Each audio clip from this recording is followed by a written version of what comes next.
What's going on, everybody? All right, here we are. It's Wednesday. The weather is beautiful. Spring is in full bloom. Allergies are absolutely out and about, especially here in the Sacramento Valley of California. And, you know, before it starts to heat up, before it starts getting really hot, we have this absolutely perfect weather, which we're experiencing right now, which is absolutely outstanding. Coming off the Strongsville hangover, again, had a great time. Continuing to see more videos trickle out from other channels, seeing people's pickups. Great memories there. I look forward to next year as well. You know, again, heading into this year, I'm like, I can't keep trying to make the trip to Cleveland. It is not a convenient place getting to Cleveland from where I live. But after that experience, how could I not continue to go? So more on that. But yeah, I'm fully anticipating that I'll be there.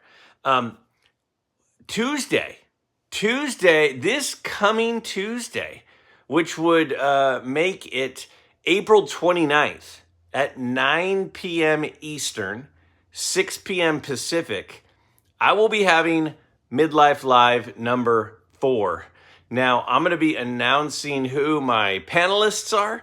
I will be talking about our topic or topics, and I will be talking about that later in the week. So probably going to be a Saturday or Sunday video would be my guess. Probably going to be a shorter video, and then toward the end of that video, I'm going to share with everybody what we'll be doing and who will be there. But mark your calendars for Tuesday, April 29th, 9 p.m. Eastern, 6 p.m. Pacific for Midlife Live 4. Before I get into this week's questions for our Q&A video, I do want to throw out a couple of quick thank yous. Big news on the channel right here. We just hit our 4th continent. I got mail from our 4th continent. Now, North America, right? We've got the United States and Canada, so 2 countries in North America. I've gotten some stuff all the way up from Alaska, still same continent. But then, remember, I got Antarctica. I've gotten stuff from Australia. And my guy Sean, coming through from Europe, all the way from the UK, this awesome Matt Manning card. Now, I would say that I'm putting together the rainbow of his flagship rookie card, but it's not something that I'm going to be spending $1 million on. But look at that, numbered out of 75, I think, right? So Sean sent this all the way from the UK. He says, over there in the UK, there aren't a ton of baseball card collectors. Few and far between. Well, you have a home here in Midlife Nation. You are welcome here. You do not need to live in the continental United States in order to be a member of Midlife Nation. So welcome aboard, Sean. 4 continents. That's awesome. Also, I got a gift from the East Coast from my guy Joe. He sent me this box. Remember these little plastic boxes? These things are awesome.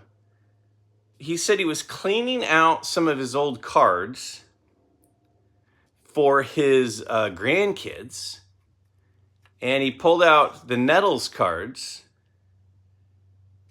for me. How awesome is that? So thank you, my friend. Super generous of you. The fact that anybody even thinks about me is in itself a gift. So thank you for that. 2 awesome gifts, 2 different continents, 2 different countries. Look at us. Midlife Nation is on the rise. We are taking over the world. Or not. So, hey, appreciate that, guys. This week, 5 questions. As always, Q&A, my thoughts, your questions. Some really interesting ones again this week.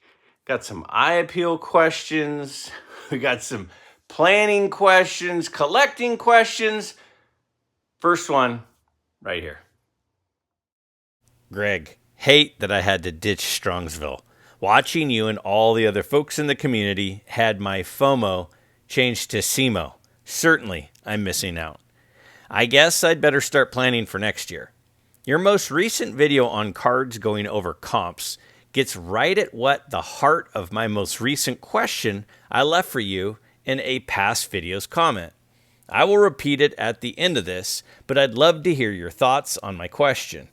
It would seem the role of grading and slabbing is being diminished. Question: with price uplifts for eye appeal creeping into dealer pricing, and third, if not fourth party stickers showing up from firms that basically regrade slabbed cards, and high eye appeal cards getting more bidding activity from buyers, how far down this road do we have to get before the initial slab grade doesn't mean much anymore? All right, so the eye appeal stickers. This is such a funny phenomenon, but a lot of people, submit their cards for grading. The grades come back. They look at them under heavy magnification. They scan them to see if there are imperfections. Then they come back with a numeric grade. Sometimes we agree, sometimes we don't, sometimes we like it, sometimes we don't. But then, a few years back, it's actually been several years now, a few companies started doing the eye appeal sticker. And the eye appeal sticker is they take a previously slabbed card and they stick a sticker on it if it meets what they deem to be high eye appeal. So, you got MBA and you've got PWCC and every time I turn around, there's another company who's throwing stickers on them. And hey, these companies are making a few bucks from it. Some people seem to be paying more if they have these eye appeal stickers. So good for the seller. Personally, I don't need that. I mean, for me, I look at a card that I like the looks of. And then I don't need a sticker to tell me it's good looking because my eyes tell me whether it's good looking. But the other part of that is who's to say what's good looking? Because some people, their eye wants a sharp card. Some people's eye wants a centered card. Some people's eye wants a very focused high registration card. Some want a really bright color card. There are cards that I pick up and I show, and I'm excited about, and people are like, man, those corners are dogs. As Mike Petty would say, those are some really honest corners, Greg. And so whose eye appeal are we talking? So when these companies are putting stickers on it for what they think high eye appeal is, that's their opinion of high eye appeal. But my opinion or your opinion of high eye appeal might be different. And as I've said many times, that is the whole beauty of this whole hobby, is that we can both see a couple of cards and you could definitely like this one and you could definitely not like that one. I had multiple friends at Strongsville call me over, ask for my opinion, and they say, what do you think of these two cards? Which one do you think is better? And in multiple cases, several people thought it was one and several other people thought it was another. And ultimately, the buyer went with what they liked most. And it's good to get feedback. It's good to get other opinions and information. But you got to buy the card that you like, not the one that has a sticker or not the one that someone else likes. It doesn't mean anybody's right or wrong. It's just a difference of opinion. And hey, that goes without saying. When, in regards to this question, we do have number grades. We do have eye appeal stickers. We have what people think is a high eye appeal or a low eye appeal. And at what point do the grades stop mattering at all? I will continue to say this. The grades don't matter a lot, but the grades do matter. And I know that might sound contrary to what I've said before. In the past, I've said, you decide whether you like the card, not whether, buy the card, not the grade. And a lot of us say that, like lots of us say that. But then here we are, and I'm saying the grade does matter. Now, here's why the grade matters at least a little bit. The reason it matters, in my opinion, at least a little bit, is there are certain thresholds that are allowable for cards to hit certain grade points.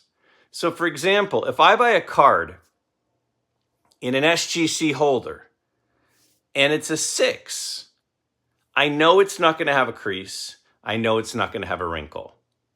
And when you're buying a card on the computer, when you have a picture on a Facebook post or an Instagram post or an eBay listing or an auction house, wherever it is that you're buying your cards, when you have a number that is above where it is allowed to have a crease or a wrinkle, you now know it doesn't have a crease or a wrinkle. I know if the card has a 2.5, it doesn't have a pinhole.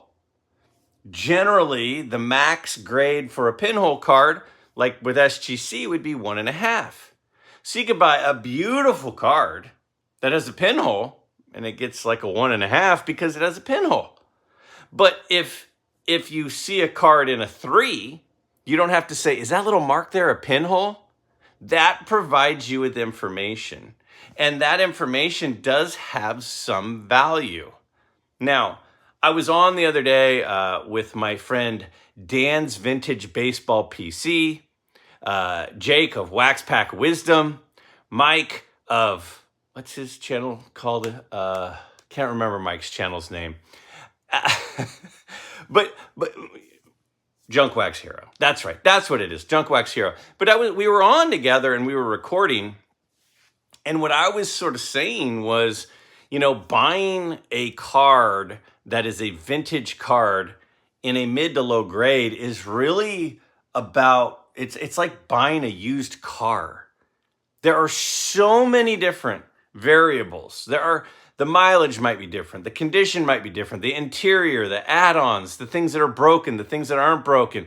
It makes it very, very complicated to find a card that you like the looks of and doesn't have the issues that don't work for you.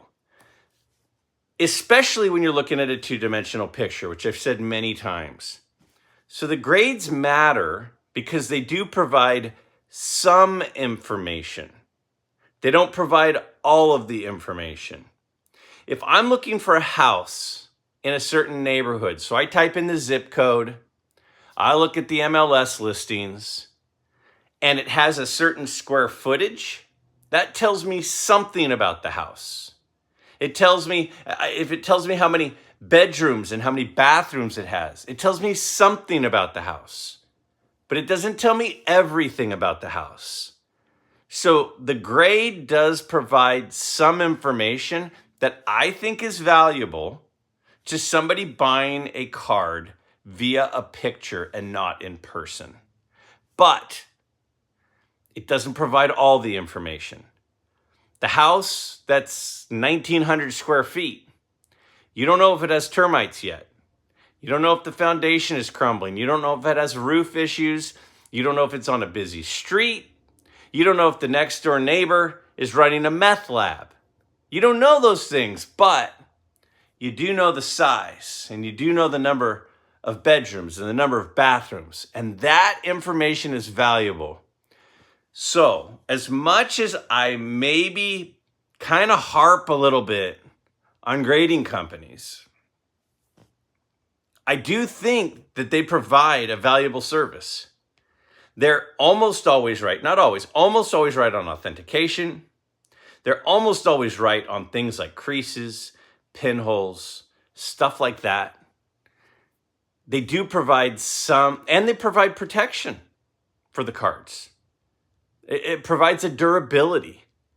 So I do think that the importance of the grade has gone way down over the last couple of years, which is fantastic news for us collectors.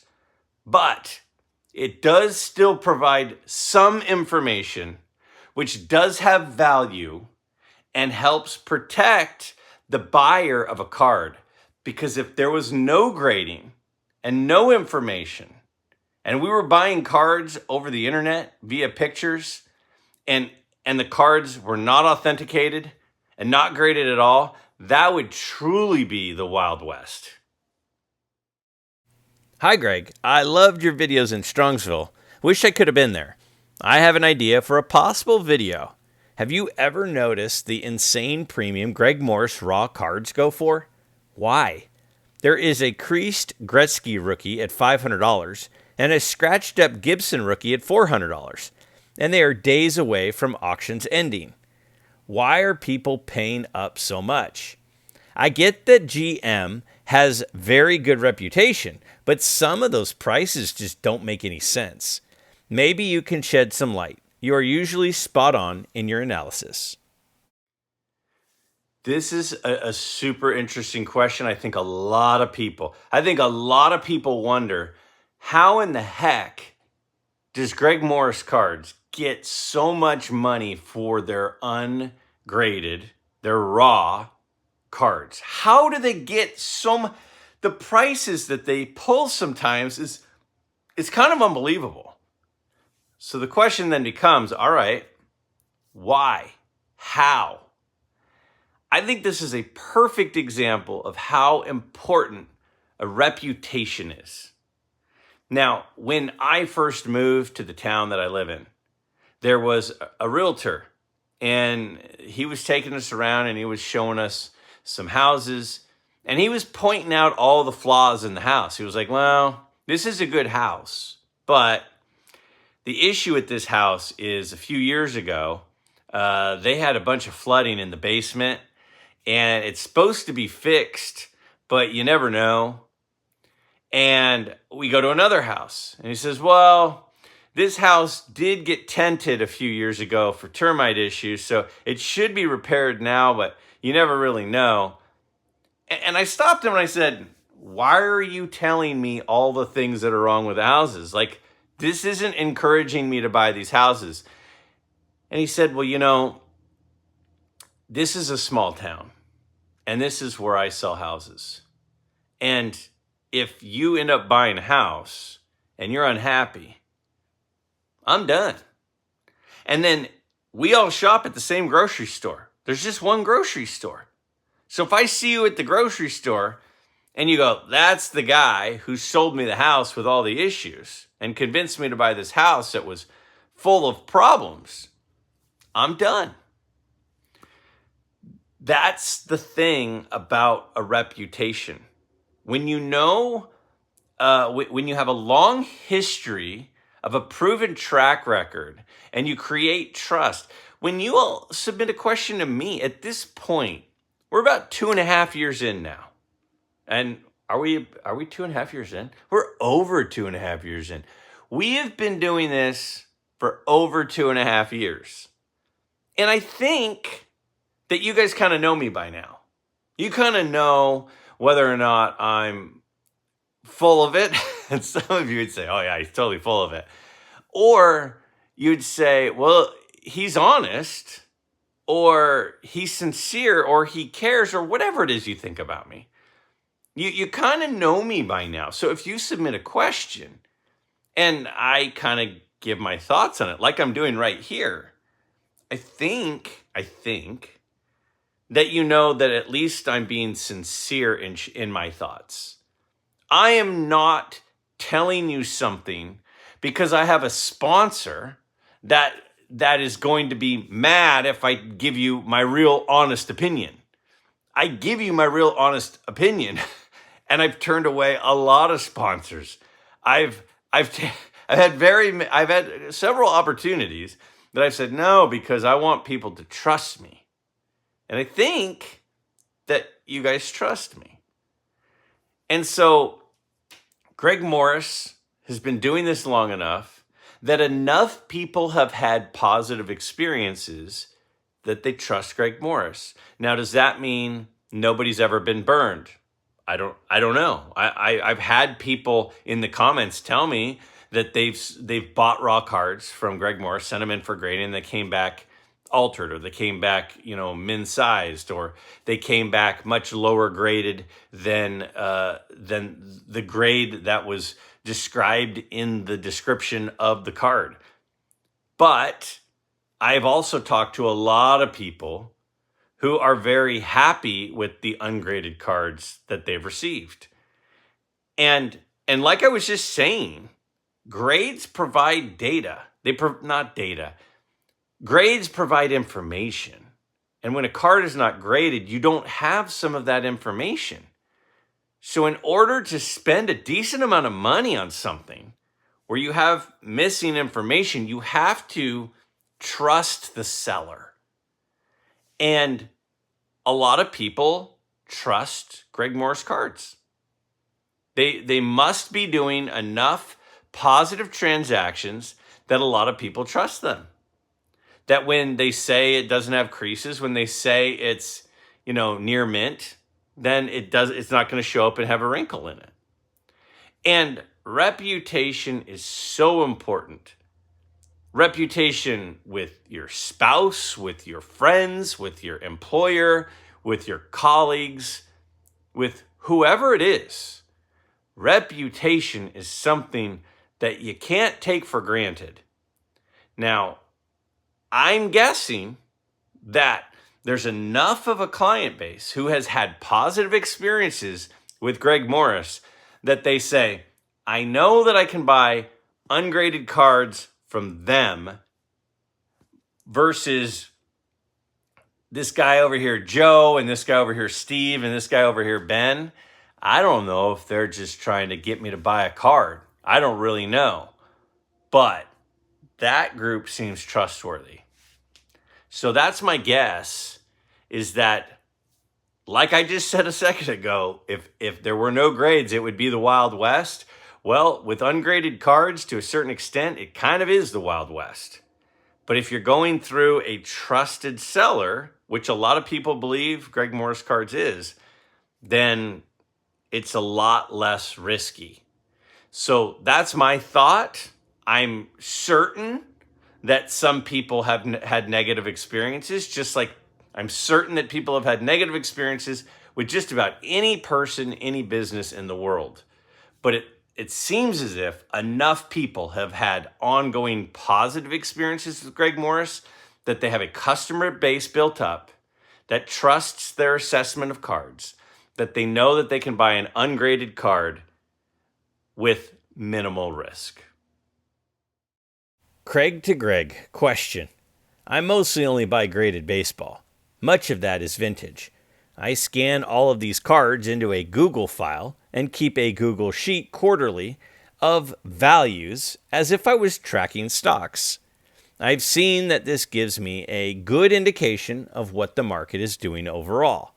Recently, PSA released an upgrade to the app which allows me to scan their code on graded cards, which gives me an immediate listing of the card's value with a matching picture for comparison. While this only values for PSA cards, it provides me a ballpark figure for BVG and SGC cards as well. This has saved me countless hours recently. What is your impression and opinion of this new PSA app feature? All right, well, I will be honest, which I'm always honest. I have the PSA app and I have the SGC app. And if I'm just being completely open, the only thing I use either one for, is to check the cert numbers, to look up the card so I can get a better look at the card than maybe the fuzzy picture on the screen. So whenever I have a friend who's looking for a card, who's on eBay and says, what do you think of this card? I immediately just look up the cert and look at the card there, where it's under a more uniform picture and not potentially an altered picture or a color enhanced picture or anything like that. So 98+% of the time I go on the PSA app, it is only to look up cards and to check populations. And I do think populations matter. Now, obviously, the population reports on any of these sites is, not exact because cards have been cracked and resubmitted and, all that kind of stuff. But I also feel like that does provide some information. So I'm not super familiar with this thing that you're suggesting. So, what is my opinion of the new app? My main takeaway or my main response to you when I read over this question is actually not about the PSA app, because again, I don't have a ton of experience with it other than just looking up cert numbers. The thing that I found interesting is that you're using spreadsheets to track the value of your collection, and you're going in routinely and updating the values. Now, I am not a person who has ever tracked the values of his cards. When I buy a card, I don't write down what I paid for it. I know a lot of people do that. I don't do that. I don't write down what I paid for it. I don't write down where I got it. I don't write down who I bought it from. I don't check in every 6 months and see where they're at now. I don't do that. And I know a lot of people do like doing that. But the values for me are so secondary. Not that there's anything wrong with the values being a thing. Values of cards is going to be part of our discussion on my Tuesday Midlife Live number 4. Values matter to a lot of us. When you're spending decent money, and we're all spending decent money, then you don't want to buy something that's worthless. You kind of hope that it has value or continues to go up, ideally. But that's just not part of my jam. That's not something that I get that into. But if it is something that you're into, which I totally understand, there are a lot of apps that track this for you. And I don't know what they all do. I know that a lot of people use VCP, a lot of people use Card Ladder, a lot of people use Market Movers. There's a bunch of them that people use for looking at values of cards. And one of the ones that I use is Market Movers. No, this is not a Market Movers commercial. Every time I mention Market Movers, people in the comments go, "Oh my gosh, this is a commercial for Market Movers." It's not. But Market Movers is one where you just add the cards to like your portfolio, and then it tracks the total value of your collection, and it tracks the value of each of the cards from the point in which you entered it. And it does it automatically. And you never have to look it up again. Now, maybe it's fun looking it up. And maybe that's like a hobby within the hobby of tracking the cards yourself. But you mentioned here that it has saved you countless hours. I'm just looking at the question that I just read. It has saved you countless hours. So that makes it seem to me like you don't really love looking it up, but you want to look it up so you can track the value. I would say get one of those apps. And I don't know all the ones that do and don't track the values. I know Market Movers does. I have Market Movers, and it matters so little to me. I've not even updated. I've not even uploaded cards into mine because it's not something that I'm that interested in. But if it's something you are interested in, my advice is say, dump the spreadsheet, pay the whatever it is per month, be able to check values there, and have it track your collection automatically. Now, again, if I'll leave it at that. That's my take. Why am I laughing? Because if you do want 20% off for life with Market Movers, there is a promo code Midlife. That's not why I chose this question. I'm not trying to sell Market Movers. But if you were going to get it, why not get 20% off with the promo code Midlife? That said, again, this is not a commercial. Go use Card Ladder if they do it, or VCP if they do it. I think they probably do. So go use those ones instead. It doesn't matter to me. It doesn't matter to me. But there are apps that do this for you. So unless you enjoy doing it, I just pay a few bucks and do that. That's just my 2 cents. I have a question that I haven't heard anybody talk about. We put so much emphasis on eye appeal of a card, and we will judge it from every angle. But how does that work for autographs? They assign grade numbers and autographs mostly based on just the ink itself and whether or not it fits on a sticker. Does anybody appreciate the cards that have the better penmanship? I'm only saying this in regard to one player and his several signatures. I'm not comparing two or more different athletes. What I tend to see, and I'm sure you see as well, is that the premium for autographed cards is usually based on the look of the card itself or a numbered stamp. Will there ever be a premium for penmanship? Fantastic question. I again, I think this is a really interesting question, and I have a story that I think plays right into this. And I should have dug to the bottom of my closet. At the bottom of my closet, I have all my autographed balls, because they're kind of hard to store. So I like to keep them out of the light so they don't fade. But they're kind of a hassle getting in and out of. So I don't take them out all that often to look at them, but from time to time I do. And I should have dug through the bottom of the closet, but I just didn't. Let me just kind of share this thought. Now, first of all, a lot of people who like autographs, the thing that they like about the autograph is that the athlete or the person held the item and took a writing utensil and wrote their name on it.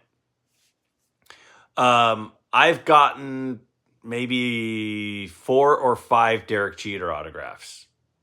And one of the times I got a Derek Jeter autograph, the pen kind of was dry and kind of caught a little bit. So the autograph is a little bit, it's not a super clean, beautiful autograph.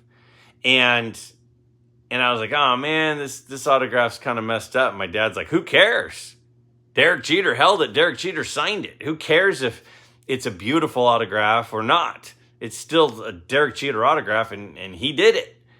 And I was like, yeah, that's a fair perspective. For sure. And there are athletes who have gorgeous autographs, like Mariano Rivera has a beautiful autograph. And then there are some athletes who have awful looking autographs, you know. But a lot of the old school guys, like Harmon Killebrew had a beautiful autograph. Sandy Koufax, I'm just spitballing here, but Goose Gossage has a beautiful autograph. A lot of these guys have beautiful autographs, and then some it's kind of scribbly. And one of the things about these modern pack insert cards is you can tell when the guy's getting to like the end of his signing session and it's getting more and more lazy. So to your point about the autographs with better penmanship than others, let me share a quick story to illustrate why I think you're right and why I think it matters. When it was 2002, I think, that I went to Tampa for the Yankee spring training with my dad and my brother. And one of the nights we got home, we're walking through the lobby and Reggie Jackson is standing there. And I've still got my backpack on and I've got a bunch of baseballs in there and cards and things that I've been getting signed all day. And I go, I got a blank ball. I got a pen right here. Reggie Jackson's just standing there. And I didn't have a Reggie Jackson autograph. So I'm like, I got to ask him, right? So pull out the pen, pull out the ball, walk up to Reggie. Reggie was less than thrilled with my request for him to sign the ball, but he did. And he signed it beautifully, like a beautiful autograph. And I still have the ball right on the sweet spot. It's gorgeous. Again, should have dug it out of the closet. I didn't. Well, the next day, see, one of the things that the Yankees do is, and some other teams do too, but the Yankees have been doing for years, is they bring a lot of the legends back and they have the legends from the team hanging out at spring training.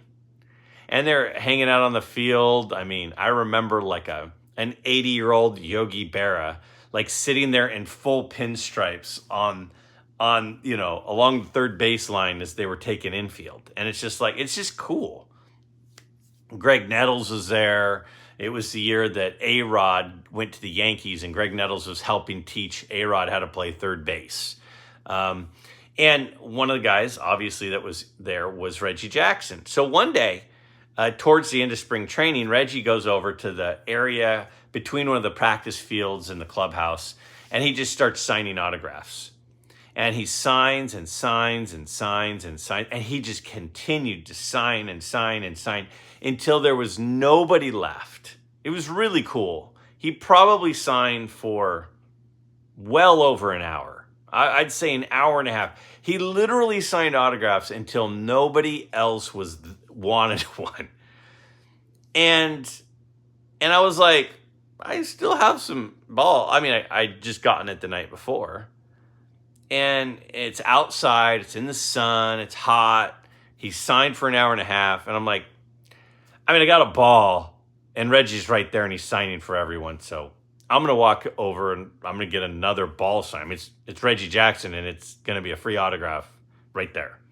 So I take out another ball, a different ball, right? A new ball and a pen. And I walk over and I hold it out for him to autograph it. And he autographs it.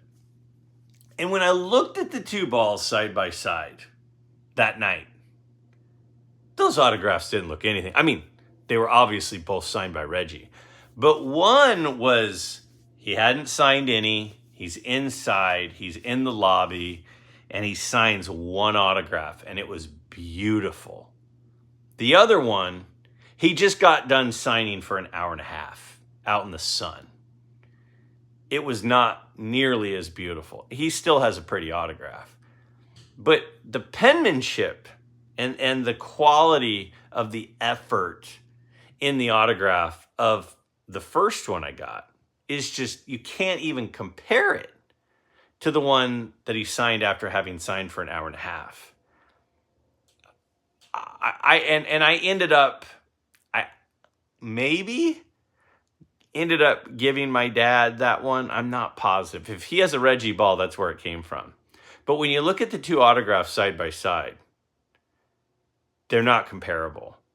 I would much rather have, personally, the one that he signed the night before than the one that he signed after having signed for an hour and a half. I think the quality of the thought that is put into an autograph makes some more desirable than others. And I think that your point is a great point. And I've seen a tired signature versus a fresh signature. And there's no doubt that the fresh signature is more desirable. So I do think that there are some autograph collectors that prefer one that is a nicer, more thoughtful autograph than one that looks quick and rushed and tired. And I don't know for sure if the price is really, there's a huge discrepancy, but I certainly think that there should be, to your point. Do dealers ignore the comps when they're selling cards that look worse than the grade? I mean, are they selling them for less than the comps? It is funny the double standard that is out there, right? I would say, yes. So if a card looks better than the grade, it sells for a premium. If the card looks worse than the grade, does it sell for less than the grade? It feels like it should, but it doesn't. And why doesn't it? Now, here's kind of my thought. I think of it this way. And I think a lot of dealers think of it this way, maybe. I don't know. I can't put my mind in other people's minds. But my thought process is this. Is the grade represents a floor. The floor of a card's value is the bottom end of that grade range. But the ceiling has no limit. So it's like, if the card is in a 3, but it's an ugly 3, it won't go under low-end 3 prices. It's not going to go into mid-2 prices, even though it looks like a mid-2. It's going to stop, right? It's going to stop at a low-end 3. But if it's a really nice 3, that looks like a 5, dealers might try to ask 4 or even 5 prices. I was at the this is literally an unbelievable story to me. I was at the National this past year. I think I've shared this story. I can't remember. I remember exactly where this dealer was located. And he had a bunch of vintage cards, and he had some modern cards too. And he had a beautiful T206 Addy Joss. For whatever reason, I've been searching for that card for a couple years, and the right-looking one. There was a beautiful one at Strongsville. I ended up not buying it. That's a different story. Probably should have. Went back on the last day. Was gone. But the dealer had this. It was beautiful, and I think it was in a 3. And I said, "How much is the Addy Joss?" And he goes, 5. I go, "Oh," and I'm thinking, for that nice of an Addy Joss in a 3, 500 is a pretty good deal. And I go, "Can I take a look at it?" And he goes, "Sure." So he takes it out and he hands it to me. And I'm looking at the card and I'm like, I might buy this. This is a good price. It's a beautiful card. And I said, "So you're at 5 on it?" And he goes, "Yeah, 5,000. And I think at that moment, my head exploded. And I said, 5,000? It's a 3. He goes, "Yeah, but you're never going to see one that's that nice looking." And I'm like, I mean, at the time, I think in a 3, that was maybe like a $650 card. Maybe upwards into the 7s, maybe. And he wanted $5,000 for it. I mean, what I wanted to do was I wanted to find another nice Addy Joss in the room in a 3 and bring it over to him and say, "I'll sell you this one that looks just like that one for half as much as you're selling that one for." Right? I mean, that's the move. The move is when somebody is selling on high eye appeal, shouldn't we try to sell to them? And then we should be buying from the people who are selling purely based on the grade. And this came up in the conversation I had the other day, the community service project video on Dan's channel as well.